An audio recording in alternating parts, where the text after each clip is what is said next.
कहानी नीरू की है। पंजाब की नीरू की शादी दिल्ली के राहुल से होती है। दिल्ली कितना बड़ा शहर है ना, लेकिन आप लोगों का घर तो बहुत छोटा है। हमारे पंजाब में तो ये बड़े बड़े घर होते हैं कि मजा ही आ जाता है। कोई बात नहीं नीरू, मैं भी तुम्हारे लिए बहुत बड़ा मकान बनाऊंगा बहुत जल्दी। नीरू के पिता जहाँ पंजाब के जाने माने व्यापारी थे, वहीं उसका पति राहुल दिल्ली में एक सिंपल नौकरी करता था। माँ, यहाँ तो घी मक्खन इतना महंगा है कि क्या बताऊं। मैं तो तरस ही जाती हूँ घी खाने के लिए। नीरू की माँ को ये सुनकर बहुत दुख होता है। मेरी बेटी को घी नसीब नहीं हो रहा है और ये बहू यहाँ बैठकर घी में शक्कर डाल रही है। देख वनिता, मैं साफ कह रही हूँ, इस घर में जितना घी आएगा उतना ही मेरी बेटी के घर दिल्ली भी जाएगा। अरे ये क्या बात होती माँ जी, बेटी का उतना ही करो जो अच्छा लगे। अब क्या मायके से घी और मक्खन तक की सप्लाई करोगी आप? हाँ, मेरी बेटी किसी चीज को तरसे मुझसे बर्दाश्त नहीं होता। अब क्या था, नीरू के मायके में 2 किलो घी आता तो 2 किलो दिल्ली जाता नीरू के पास। एक दिन, माँ बड़ी गर्मी पड़ती है दिल्ली में। इस घर में तो एक ही एसी है और वो भी ड्राइंग रूम में। सारा परिवार एक ही कमरे में सोता है। हाँ बेटा, वो तो हर घर की कहानी है। यहाँ भी एक ही एसी है। अरे बिल इतना आता है कि क्या बोलूं। तभी वहां राकेश आ जाता है। माँ, थोड़ी देर में यहाँ कुछ प्लम्बर आएंगे मेरे कमरे में एसी लगाने, जरा ध्यान से लगवा देना ना माँ। ओए, ऐसे कैसे तेरे कमरे में एसी लगेगा? हाँ राकेश, एक बार बात तो कर लेता। अरे पापा, वो वनिता को गर्मी में नींद नहीं आती। ड्राइंग रूम में सबके साथ सोने में वो अनकंफर्टेबल है, इसलिए। अरे पूरे परिवार के साथ वहां तेरी बहन नीरू भी तो सोती है, वो नहीं हो रही क्या अनकंफर्टेबल? समझ रहा है ना? अगर एसी लगेगा तो एक दिल्ली में तेरी बहन के कमरे में भी लगेगा, तभी तू लगा सकेगा। राकेश वनिता को सारी बात बताता है। वनिता करती भी क्या, मन मारकर बैठ जाती है। माँ, ये लोग ठीक नहीं है, क्या करूं मैं? अरे बेटी, यहाँ आ जा, तू यहाँ आकर रह ले। अरे छोड़ दे ऐसे पति को। कैसे छोड़ दूं माँ? समाज क्या कहेगा, लोग क्या कहेंगे? वैसे भी मेरा एक बेटा है मयंक। अरे हटा बेटा, तेरी उम्र ही क्या है, इतनी परेशान रहेगी तो काम कैसे चलेगा। खैर, बात आई गई हो जाती है। माँ को लगता है कि नीरू ठीक है, तो वहीं नीरू के मन में एक ही लाइन चल रही होती है, यहाँ आजा। माँ ने तो बोल ही दिया है कि यहाँ आजा। बस मयंक थोड़ा सा बड़ा हो जाए, इन गरीबों को छोड़कर मैं वापस माँ के पास ही चली जाऊंगी। वो इसी सोच में बाजार में चल रही थी कि मैम, आपका दुपट्टा जमीन को छू रहा है। नीरू जैसे ही उस लड़की की तरफ देखती है, देखती ही रह जाती है। हाय रे, कितना सुंदर लड़का है ये। अब क्या हुआ? मैंने कहा आपका दुपट्टा। तो खुद ही उठाकर दे दो ना। लड़का समझ जाता है कि नीरू उस पर फिदा हो चुकी है। वो उससे उसका नंबर लेकर चला जाता है। अब क्या था, नीरू और रोहित में लगातार बातें होने लगती है। मैं हरियाणा का रहने वाला हूँ, यहाँ एक बड़ी कंपनी का मैनेजर हूँ। अच्छा, और कितने बच्चे हैं तुम्हारे? बच्चे? अरे मेरी तो शादी भी नहीं हुई है। तुम बताओ, शादी करोगी? नीरू शर्मा जाती है। अब लेकिन मैं तो पहले से ही शादीशुदा हूँ। मुझे फर्क नहीं पड़ता, बस तुम शादी कर लो, भाग चलते हैं। बहुत पैसे वाला हूँ मैं, हमेशा खुश रखूंगा तुम्हें।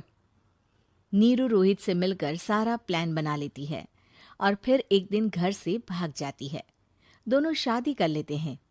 शादी के बाद, क्या बात है नीरू, तुम्हें परेशान सा देखता हूँ, सब ठीक तो है ना?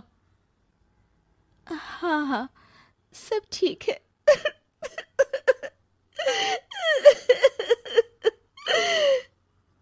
ये कहते कहते ही वो रोने लगती है। अरे क्या हो गया, रो क्यों रही हो? मैंने तुमसे एक बात छुपाई है। और वही बात अब मुझे परेशान कर रही है।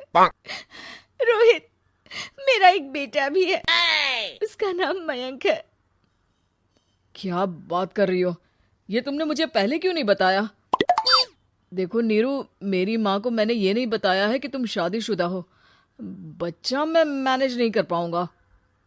नीरू को समझ में नहीं आता कि वो क्या करे। अ, तुम उस बच्चे को अपनी माँ को क्यों नहीं दे देती? नीरू चुपके से माँ को फोन करती है। माँ, क्या मयंक को तुम रख सकती हो? बेटा, मैं राकेश के साथ बात करती हूँ। आखिर घर का बेटा वही है, जो वो बोलेगा। वैसे भी बेटा, तूने जो किया है ना, उसके बाद से पूरा घर तेरी बुराई कर रहा है। मैं भी अब किसी से तेरे लिए लड़ नहीं सकती। राकेश बेटा, नीरू ने तो जो किया बहुत ही बुरा किया, लेकिन मैं सोच रही थी कि क्यों ना मयंक को हम यहाँ ले आए। तभी वनीता बोल पड़ती है। वाह जी, ऐसे कैसे यहाँ ले आए? यहाँ क्या भंडारा भरा है? और जिस बच्चे की माँ ने नहीं सोचा, उसके लिए हम क्यों सोचे? नीरू को एक बार तो अपने बच्चे के बारे में सोचना चाहिए था ना। अरे लेकिन तेरे पास भी तो लड़का नहीं है ना वनीता। माँ, वनीता ठीक बोल रही है।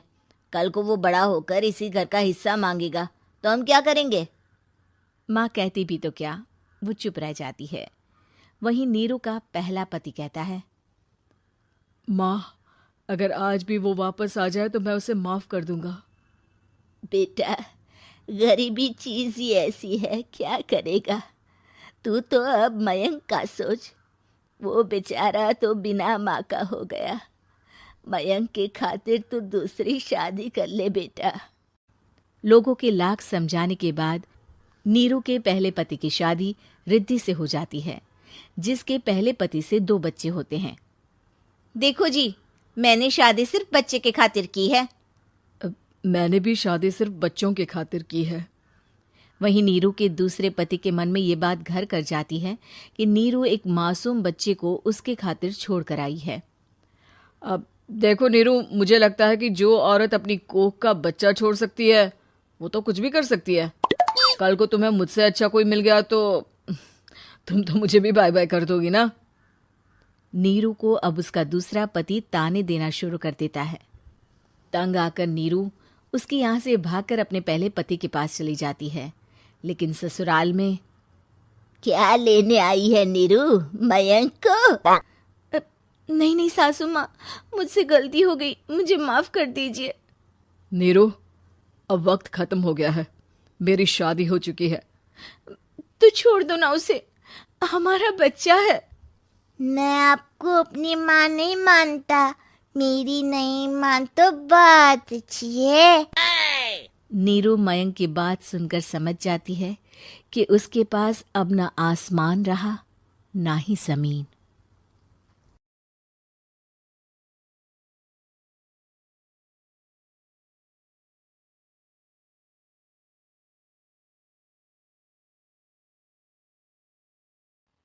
अरे क्यों रे, काम में ध्यान नहीं है जो सब्जी में नीरा नमक भर दिया। मुफ्त में रोटी तोड़ने की आदत पड़ी हुई है, ये सब यहाँ नहीं चलेगा। गलती हो गई माँ जी, माफ कर दीजिए। माफी चाहिए? चलो ठीक है, ये नमक भरी सारी सब्जी खत्म कर, कुछ भी फेंकना नहीं चाहिए, मिल जाएगी माफी। सुनैना की शादी कुछ महीनों पहले ही वासु से हुई है, जिसके बाद से उसकी जिंदगी इस नर्क में जल ही रही है।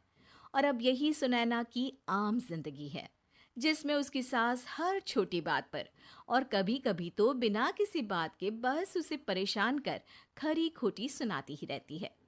सुनैना, कल मुही कहाँ मरी हुई है, इधर तो आ। सास की आवाज सुन सुनैना भागती हुई उसके पास आती है। क्या हुआ माँ जी? अरे तुझे पता है मेरे पैरों में दर्द रहता है, तो मुझसे बदला लेने के लिए टीवी का रिमोट इतनी दूर रख दिया। अरे मुझे ज्यादा खड़ा कर पैर तुड़वाना चाहती है क्या? आज पूरा दिन तू एक पैर पर काम करेगी, अगर कहीं दूसरा पैर जमीन पर रखा तो मुझसे बुरा कोई नहीं होगा। सास और सुनैना की ये कहानी उसकी ननद सिम्मी बहुत करीब से देख रही होती है, जिस वजह से उसके मन में ससुराल और सास के लिए डर बनने लगता है। इसी तरह दिन बीतते हैं। एक शाम वासु और सुनैना साथ बैठे होते हैं। क्या बात है, तुम दिन पर दिन कमजोर कैसे होती जा रही हो? नहीं तो, आपको ऐसे ही लग रहा होगा। मैं बिल्कुल ठीक हूँ। हो सकता है, पर चलो ध्यान रखना, मुझे कुछ काम है। ऐसा बोल जैसे ही वासु जाता है तभी सिम्मी वहां आ जाती है। भाभी, आप भाई को माँ के बारे में बता क्यों नहीं देती? वो आपके साथ बहुत गलत करती है। क्या सारे ससुराल वाले ऐसे ही होते हैं? भाभी, मुझे तो शादी ही नहीं करनी, बहुत डर लगता है मुझे। अरे तुम बेकार ही टेंशन ले रही हो, ऐसा कुछ नहीं है। मुझे पता है तुम्हारा ससुराल बहुत अच्छा है, इसलिए खुशी खुशी ससुराल की तैयारी करो। सिम्मी तो वहां से चली जाती है, लेकिन सुनैना उसकी बातों से सोच में पड़ जाती है। कुछ दिनों बाद सुनैना के मम्मी पापा और भाई उनके घर आते हैं, जिन्हें देख सास हैरान रह जाती है। आप लोग सुनैना से मिलने आए हैं? अरे बहू, देख तो तेरे मम्मी पापा आए हैं। जी नहीं, आज हम यहाँ लड़की नहीं लड़के वाले बनकर आए हैं। हाँ माँ, मैंने ही सिम्मी और शरद के रिश्ते की बात मम्मी पापा से की थी। शरद हमारी सिम्मी के लिए परफेक्ट है। बेटे की बात मानते हुए उसकी माँ रिश्ते के लिए मान जाती है, पर अब सिम्मी के मन में ससुराल का डर और ज्यादा बढ़ जाता है। जैसे यहाँ माँ भाभी पर जुल्म करती है, ये भी पक्का अपनी बेटी का बदला लेने के लिए ही मुझसे शादी कर रहे हैं। इसी सब के बीच देखते ही देखते सिम्मी शरद की शादी हो जाती है और सास के नाम से डरी सहमी सिम्मी ससुराल पहुंच जाती है। जहां पहुंचते ही वो डरते हुए बोलती है, मम्मी जी, मैं अभी पूरे घर का काम कर दूंगी और जॉब भी छोड़ दूंगी। जैसे आप कहोगी मैं सब कुछ वैसे ही करूंगी। अरे, इतना डर क्यों रही हो? और अभी घर आई हो, कोई काम करने की जरूरत नहीं। नई शादी है, कुछ दिन आराम करो, घूमो फिरो। रही बात घर या जॉब की, तो वो तुम्हारी चॉइस है, कोई तुम्हें नहीं रोकेगा। सास का ऐसा व्यवहार देख सिम्मी हैरान रह जाती है और अपनी भाभी सुनैना का ससुराल में पहला दिन सोचने लगती है। चलो, हो गया कार्यक्रम खत्म। जा वासु, आराम कर। बहू, तू अपने काम पर लग जा। काम से मेरा मतलब है घर का काम, क्योंकि अब से तुम इसके अलावा और कोई जॉब बॉब नहीं करोगी। हाँ। क्या हुआ, कहाँ खो गई? लगता है सपनों में ही घूमने लगी। बताती हूँ तुझे अभी। मेरी बेटी का मजाक बनाएगा? सपने में क्यों, असलियत में घुमा कर ला। जा। ससुराल की ऐसी इमेज सिम्मी ने कभी सपने में भी नहीं सोची थी। अपने आप को बहू नहीं, बेटी सुन उसे बहुत हैरानी होती है। लेकिन जैसे जैसे समय बीतता है तो अब सिम्मी को किसी भी जगह से ज्यादा ससुराल अच्छा लगने लगता है। एक दिन सिम्मी सबसे मिलने मायके आती है तो अपनी माँ को भाभी पर चिल्लाते हुए देखती है। अरे करमजली, अगर मुझे इतना ही पैसा खर्च करना होता तो तेरी जगह घर में नौकरानी ना रख लेती। तुझे लेकर आई जिससे नौकरानी का पैसा बचे, पर तू तो उससे भी ज्यादा खर्चा करा रही है। बस माँ, तुम्हें कोई कुछ बोलता नहीं तो हर हद पार करोगी क्या? अगर यही सब मेरी सास करे तो? अरे तो उनकी बेटी को जिंदा गाड़ दूंगी। तुम्हारे और उनके अंदर यही तो फर्क है माँ। तुम उनकी बेटी के साथ क्या क्या करती हो, सब कुछ पता होने पर भी वो तुम्हारी बेटी को पलकों पर बिठा कर रखते हैं। एक आप है, उनकी बेटी को अपनी बेटी जैसा तो क्या बहू तक नहीं समझती।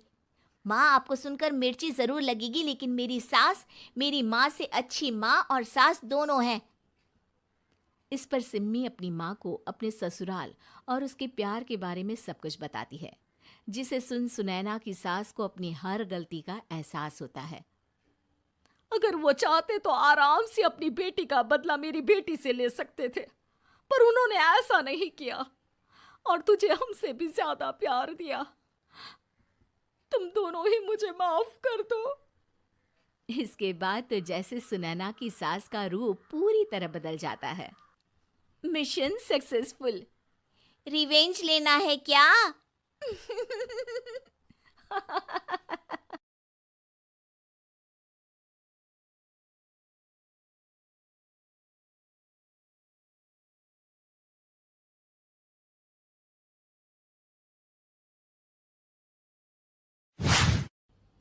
पिताजी जल्दी चलिए, वरना मैं आज स्कूल में देरी से पहुंचूंगा। मेरी टीचर बहुत गुस्सा करती है। हाँ हाँ बेटा, अभी चलते हैं, बस 2 मिनट रुको। तभी रमेश की पत्नी कमरे से बाहर आती है और रमेश से कहती हैं, सुनिए जी, आज शाम को आप ऑफिस से जरा जल्दी घर आ जाइएगा। याद है ना, आज आपको मुझे शॉपिंग कराने के लिए लेकर जाना है। अरे भाग्यवान, इस महीने हाथ जरा तंग है। मेरी मानो तो शॉपिंग का विचार कुछ दिनों के लिए अपने दिमाग से निकाल ही दो। मैं तुम्हें अगले महीने पक्का शॉपिंग कराने ले जाऊंगा। अभी मुझे चलना चाहिए, वरना राजू को स्कूल पहुंचने में देर हो जाएगी। देखिए जी, अब आपके ये बहाने पुराने हो चुके हैं। मैं कुछ नहीं जानती। आज शाम को मुझे शॉपिंग करने जाना है, मतलब जाना है। आगे आपकी मर्जी। अच्छा ठीक है भाग्यवान, अब तुम पूरा घर सर पर मत उठाओ, मैं कुछ करता हूँ। इतना कहकर रमेश अपने बेटे राजू को लेकर वहां से चला जाता है। घर से निकलने के लिए रमेश जैसे ही अपनी मोटरसाइकिल शुरू करता है, तभी उसकी माँ उसे आवाज देकर कहती है, अरे रमेश, आज शाम को मुझे कुछ पैसे दे देना। याद है ना, मैंने तुझसे कहा था कि मुझे मंदिर में चढ़ावा चढ़ाना है। अरे माँ, मेरी तनख्वाह आने में अभी 10 दिन बचे हैं। अभी मेरे पास बिल्कुल पैसे नहीं है। हाँ, मेरी तनख्वाह मिलते ही मैं तुम्हें पैसे दे दूंगा। रमेश की माँ चिढ़कर कहती हैं, अरे तेरा दिमाग तो खराब नहीं हो गया? मैंने तेरे भरोसे मंदिर के पुजारी जी से वादा कर दिया है और तू कह रहा है कि पैसे नहीं है। अब मैं पुजारी जी को क्या जवाब दूंगी? तुझे तो मेरी इज्जत की भी कुछ परवाह नहीं है। अच्छा ठीक है माँ, अब तुम गुस्सा मत करो, मैं शाम तक कुछ इंतजाम करता हूँ। इतना कहकर रमेश वहां से चला जाता है। फिर दोपहर को जब रमेश अपने दफ्तर में बैठा होता है, तब उसे अपनी पत्नी और माँ की बातें याद आती हैं। रमेश अपने दफ्तर के एक साथी मोहन से कुछ रुपए उधार मांगता है।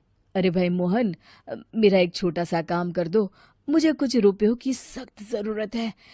मुझे कुछ दिनों के लिए क्या तुम रुपए उधार दे सकते हो? अरे रमेश भाई, मैं तुम्हें पैसे उधार तो दे सकता हूँ, लेकिन मुझे वक्त पर पैसे लौटा देना। वैसे भी मेरा मानना है कि दोस्ती यारी में कभी पैसों का व्यवहार नहीं करना चाहिए।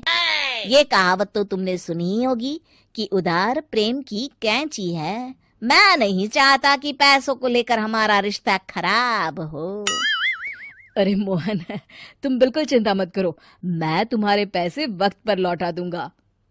फिर मोहन रमेश को पैसे दे देता है।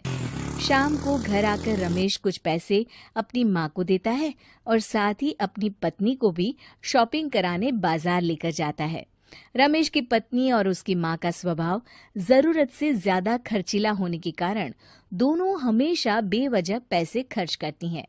फिर एक दिन, सुनिए जी, अगले हफ्ते हमने छुट्टियों में कहीं बाहर जाने का प्लान बनाया था। आपने पैसों का इंतजाम कर लिया ना? अरे अभी कहाँ, अभी तो मेरे पास बिल्कुल पैसे नहीं है। हम कभी और चले जाएंगे।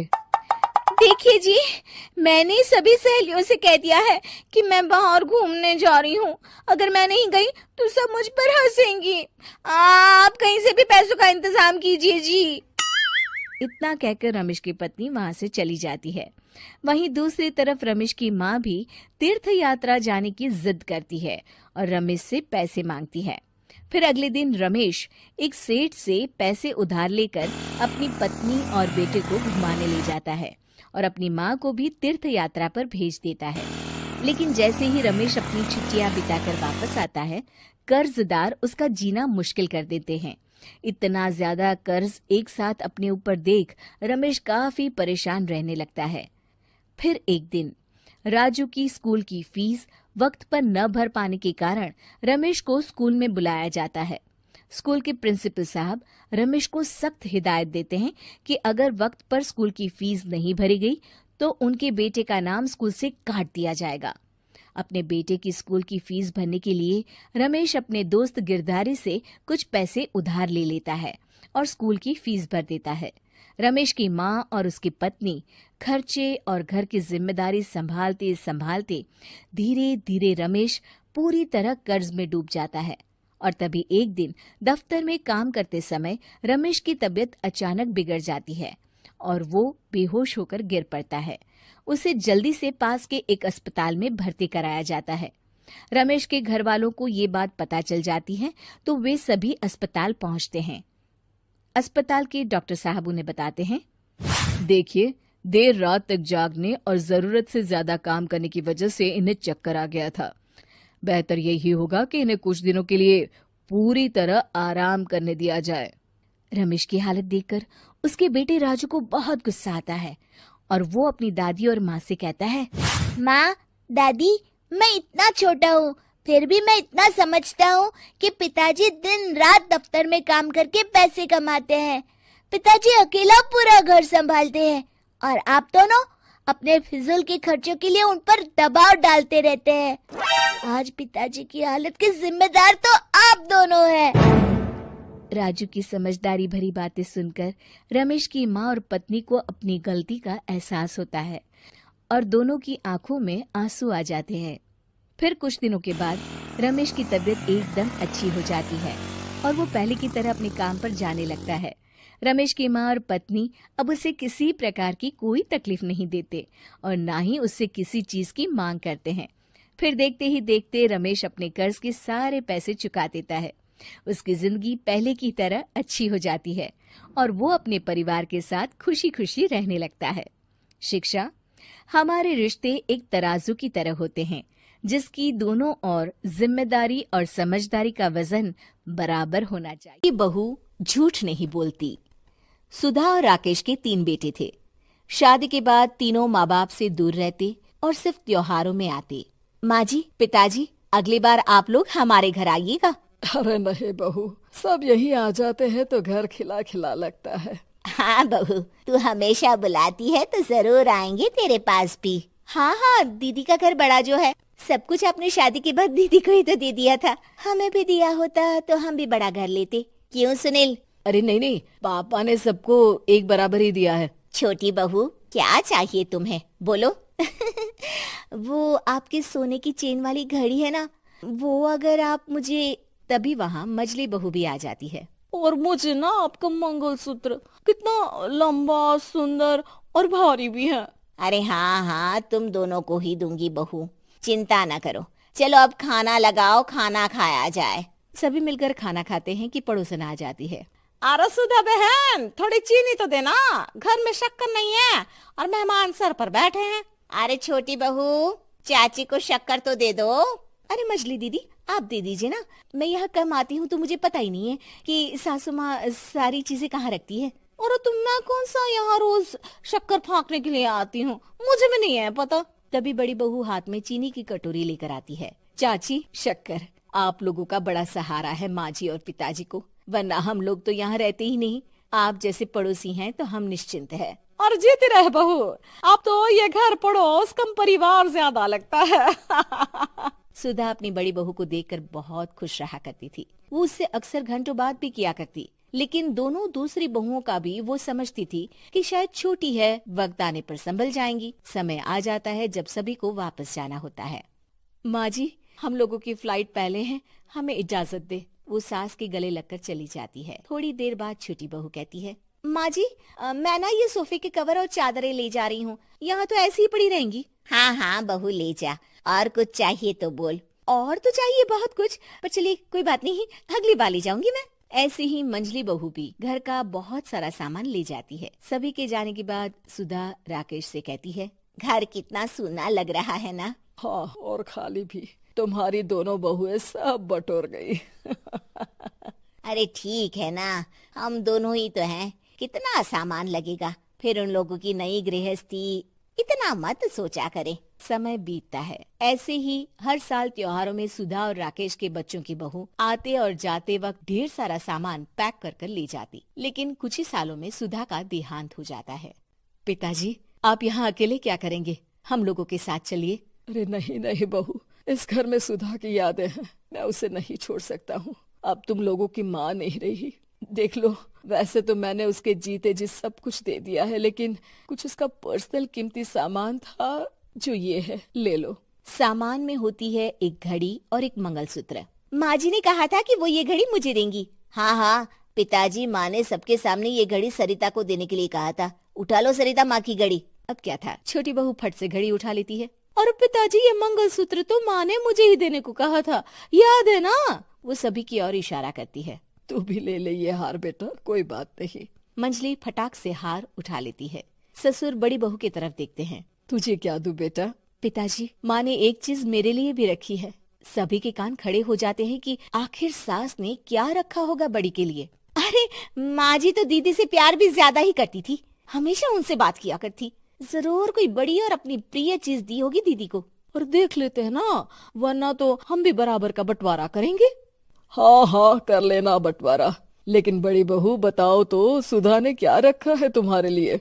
अभी तो हम लोग यही हैं पापा जी, जब जाने लगेंगे तो बता दूंगी। बड़ी बहू के मुंह से ये बात सुनकर बाकी दो बहुएं सोचने लगती हैं कि आखिर क्या है जो दीदी को सासू माँ देकर गई हैं। दीदी, ऐसा तो नहीं ना कि पूरे घर का आधा हिस्सा माँ बड़ी भाभी को देकर गई हो? तभी वहाँ ससुर आ जाते हैं। नहीं नहीं, ऐसा कुछ नहीं है। मकान तो तुम तीनों का बराबर से है। देखो, बड़ी बहू से तुम्हारी सास ज्यादा जुड़ी थी। न जाने क्यों घंटों बात किया करती थी। पता नहीं क्या देकर गई है उसे। और ससुर जी, आपको क्या पता, चालाकी से पूरे घर के पेपर में साइन करवा लिए हो, या फिर कोई छुपा गहना।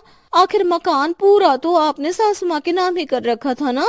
अब घर में ये सस्पेंस बन जाता है कि आखिर बड़ी बहू क्या लेकर जाएगी। फिर वो दिन भी आ जाता है जब बड़ी बहू के जाने का समय हो जाता है। बेटा, परसों तुम चली जाओगी, बताया नहीं माँ ने तुम्हें क्या दिया? घड़ी और हार जो बेशकीमती था और तुम्हारी सास को सबसे ज्यादा प्रिय था, उसका तो बंटवारा भी हो चुका है। अब तुम्हारी बारी। हाँ पिताजी, आज मैं ये बात बताने ही वाली थी। माँ ने मुझे उससे भी बेशकीमती चीज दी है, और वो है आप। आपसे अधिक प्रिय उन्हें कुछ नहीं था। माँ चाहती थी कि आप मेरे साथ रहें। चलिए पिताजी। बेटा, मेरे पास तो कोई पेंशन भी नहीं है और ना ही कोई प्रॉपर्टी। लेकिन आपके पास संस्कार है पिताजी, जो मेरे बच्चे आपसे लेंगे। तो आपको ले जाने पर स्वार्थ ही है मेरा। चलिए ना पापा। सभी के सामने पिताजी बड़ी बहू और बेटे के साथ उनके घर चले जाते हैं।